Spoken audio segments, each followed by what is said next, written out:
Meet Leo, a playful lion cub who's just waking up to a beautiful morning in the African savanna. The golden sunlight filters through the tall grass as he stretches and yawns, ready for a new day of adventures. As Leo takes in his surroundings, something magical catches his eye. A beautiful butterfly with wings that shimmer like jewels in the morning light, dancing through the air just a few feet away.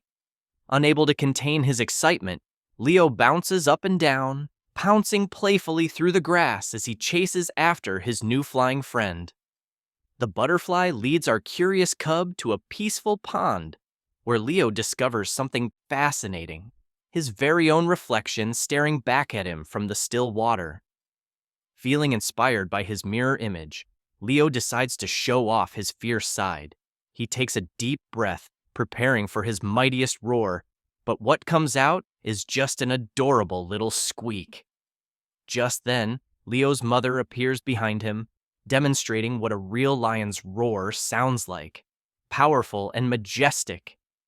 As the sun paints the sky in beautiful orange hues, Leo walks home beside his mother, dreaming of the day when his tiny squeak will become a mighty roar